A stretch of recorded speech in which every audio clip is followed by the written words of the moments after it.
when a Tennessee fan walks over to your desk and starts talking trash about beating Alabama again. You know college football season has truly arrived. But here's the thing, some battles can't wait until October, and that's exactly why we're about to witness one of the most explosive Week 1 matchups in recent memory. What's going on, Alabama fans? College football is officially back, and the drama started early this morning when the host of our Tennessee Football Report, Joey Peterson, just came over to my desk and started talking a lot of crap, saying Tennessee was going to beat Alabama again this year. I was like, bro, that is a long, long way away. Why don't we settle this week in Week 1? So, I challenged him to a race of 50 subscribers right here on the channel. Let's show the Tennessee fans what the Crimson Tide Nation is all about. Hit that sub button right now and stay up to date on all things Alabama football news. And let's beat them in a race to 50 subscribers. College football is back, and it is finally Week 1, and I'm super excited. I know you guys are very, very excited about that as well. Alabama is going down to Tallahassee to play Florida State on Saturday, and the Crimson Tide is opening up as a 13.5 to 12-point favorite, which represents a massive margin when you're going down there and playing on the road in what promises to be a very rowdy environment down there in Tallahassee. The over-under on this game right now is set at 50.5 points, which has made me a little bit nervous considering that almost every single time Alabama was a double-digit favorite last year, they had some struggles during those games. We'll see what happens in this particular matchup, but we definitely don't want to overlook Florida State considering the crappy season they had last year. This is going to be a very, very fun Week 1 matchup that could set the tone for both programs' entire seasons. Let me know down inside the comment section. Does Alabama cover the 13.5 to 12-point spread against Florida State? Let me know what you guys think. Type Y for yes or N for no down in the comment section, because this spread tells a fascinating story about expectations versus reality. There are a couple of injuries I want to touch on before we get into the preview of this game. James Smith, it seems like he's going to be playing in this game despite dealing with kind of an undisclosed injury, but they've been working him back into the lineup. It sounds like he's going to be playing just fine in this game, which is crucial for Alabama's defensive interior. Jaeden Roberts is one player that we are going to continue to monitor this week. He's had a concussion over the past 2 weeks and was held out last week as a precautionary measure. Usually concussions are resolved within 1 to 2 weeks, so hopefully it doesn't continue to go on further than that timeline. We'll see if that creates a battle at that right guard position between Jaeden Roberts and Geno Vandermark. That concussion situation might lead to Geno Vandermark getting the first snaps there for Alabama at that crucial right guard spot. Jam Miller is definitely going to be out for this game with that collarbone injury he sustained, which creates some depth concerns that Alabama will need to address. Some Florida State injuries to touch on here as well that could impact this game significantly. Squirrel White kind of got banged up last week at practice with an undisclosed injury, but it seems like he's going to be expected to play in this game, which is significant for their offensive capabilities. Lee McCoy, who is a second-year wide receiver, is going to be out for Florida State in this game, creating some depth issues at the receiver position. True freshman defensive tackle Kevin Wynn will also be out in this game, which impacts their interior defensive line rotation. Having Squirrel White in the lineup here for Florida State is definitely going to be a good thing for them. He's a transfer from Tennessee, and 2 years ago in 2023, he was really good and seemed like he was on that pace to being a top wide receiver in Tennessee's lineup. But then last season, he took a little bit of a step back, and maybe that was a Nico problem to an extent there for Tennessee's offensive system. As we have discussed extensively, Florida State really did have a lot of roster turnover here in the offseason. They added 19 players via the transfer portal, including some very notable players like Deuce Robinson, the former 5-star tight end who ended up going to USC before transferring to Florida State. It seems like they're going to use him more as a big-bodied wide receiver rather than a traditional tight end, so we'll keep an eye on how they deploy that talent. Squirrel White also came in from the transfer portal as part of this massive roster overhaul. They have 4 new starting offensive linemen that they acquired out of the transfer portal, which represents a complete reconstruction of their offensive line. Tommy Castellanos, they got him out of the transfer portal from Boston College, and this quarterback acquisition could be the most important move they made. Florida State went 2-10 last season, And I think a lot of that was just really horrific quarterback play from DJ Ole. But don't look at that previous season's record and think this is going to be easy. This is a completely new team at this point. I don't want anybody to go back and look at last year, see how bad they were, and just think this game's going to be a cakewalk, because I absolutely don't think it will be. This is a brand new Florida State team facing a 2:30 kickoff that's going to be hot and create a very crazy environment as well. This team is very hungry coming off that disappointing season last year, and you can feel that desperation and motivation in everything they're doing. Transfer quarterback Tommy Castellanos got the talking started early, going back earlier in the offseason with some bold statements about Alabama. He said, "I'm excited, man. People, I don't know if they know, but you go back and you watch the first game that I played in, and we always start out fast. I dream of moments like this. I've dreamed of playing against Alabama. They don't have Nick Saban to save them. I just don't see them being able to stop me." He then goes and does some workouts and training sessions where Isaiah Horton was just part of that workout group that he was training with, and they kind of saw each other.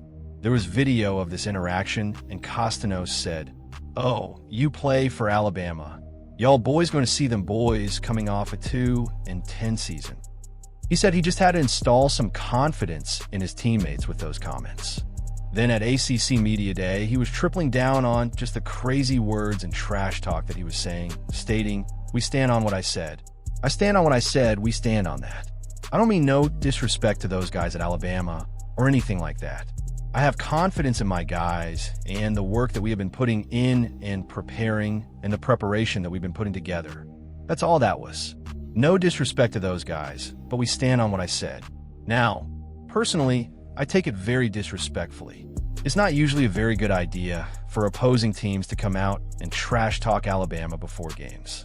It really does just blow my mind that we continue to see this over and over again, where before a team plays Alabama, they just want to talk a lot of trash. It makes absolutely no sense to me, because usually that means Alabama is going to come out there very, very fiery, and it just does not usually end well for those opposing teams who decide to poke the bear. This year, going up against this Alabama defense, they have some very, very high expectations placed on them. I think they're going to be really, really good this year, and we'll talk about the defense more here in just a second. Today's show is brought to you guys by Prize Picks. Football season is almost here, and college football is officially back. So don't miss any of the action this season on Prize Picks. I use Prize Picks for so many different types of sporting events, whether it's professional football, baseball, basketball, college sports, MMA, and so much more. Prize Picks is a ton of fun, and if you guys know ball, you can win real money all season long on Prize Picks. This is our Prize Pick slate that we got cooked up for you guys this week. This is our power play that we're doing. Arch Manning, 1.5 passing touchdowns, going with the more than on that against Ohio State.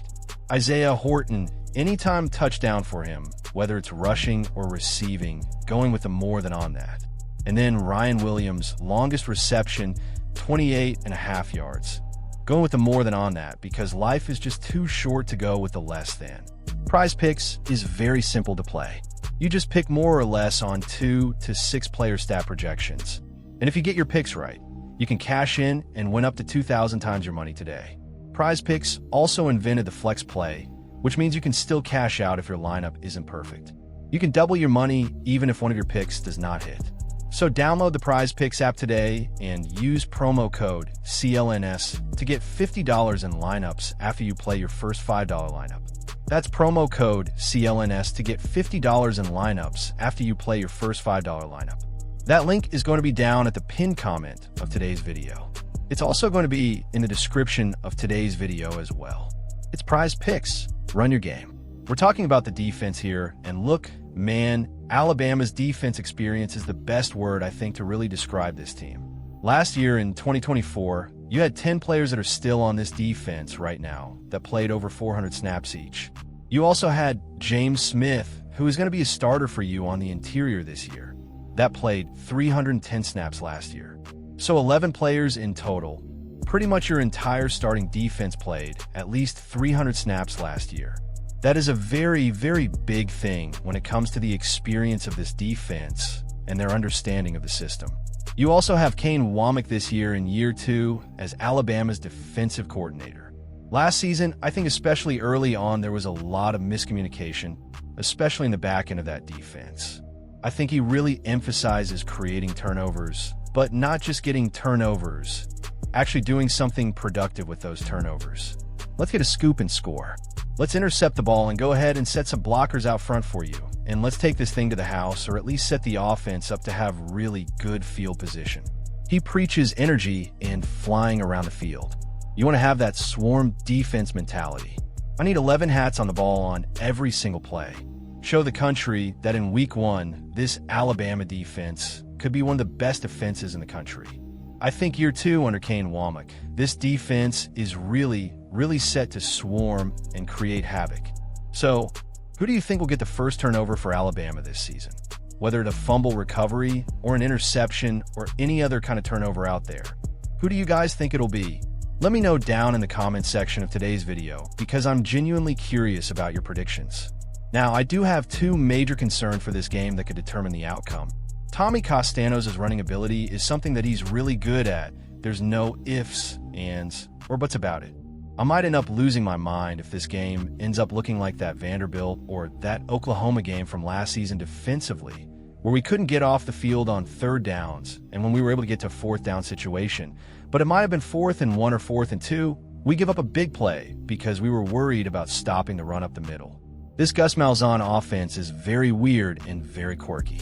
Look out for that inside shuffle pass that we got beat on a lot last year. It's going to be very RPO heavy. They're going to be spamming the RPOs all game long. This Alabama defense has got to be disciplined. Look at Tommy Castellanos. Year 1 at Boston College, year 2 at Boston College. He got worse under Bill O'Brien there, but man, the rushing ability is still there for Tommy Castellanos. This Alabama defense has got to be disciplined. They've got to do their individual jobs and assignments. They can't play hero ball because when guys start to overcorrect because maybe somebody else wasn't doing their job, that's how you get beat big. I am very nervous about Alabama being able to stop Tommy Castellanos' running ability. If we cannot shut that down, this might end up being a pretty tough watch for Alabama versus Florida State. My number 2 concern for Alabama versus Florida State is going to be the special teams unit. I think this is the biggest by far question mark on this Alabama team right now. I want so bad to believe in Connor Talty as the kicker.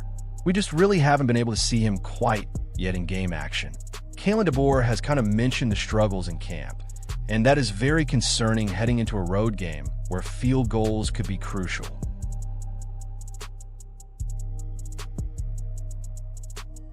The punting game is also a question mark right now. You have your freshman scholarship punter in Alex Aspuov, but he is a freshman. He also missed spring practice with an injury, and I'm still not quite sure if he is 100% yet. How is that missed time going to affect him being able to be a starting punter for Alabama this year? I think there's a real chance that going out there in the first game of the season, you might see Blake out there punting for Alabama. The transfer from Colorado School of the Mines, this kid has a very massive leg. Having a punter that can flip the field for you is super underrated. It could be a massive weapon for you, and that helps your defense out at the end of the day. So, special teams is still a big question mark for Alabama this year. Get down in the comments section and predict the score to Alabama versus Florida State. I'll give my score prediction later on in the week when we do another preview for this game. Let me know what you guys think. Predict the score to Alabama versus Florida State. The stage is set for what could be the most telling game of Alabama's season. Will the Crimson Tide silence the doubters and cover that massive spread on the road? Can they handle the pressure of being the hunted instead of the hunters? This is where championship seasons are born or buried. Don't miss a single snap of Alabama football this season. Subscribe to our channel right now and ring that notification bell for exclusive breakdowns, insider analysis, and all the latest Crimson Tide news. Join the Crimson Tide Nation and let's show everyone what Alabama football is all about. Hit that subscribe button and let's dominate this season together.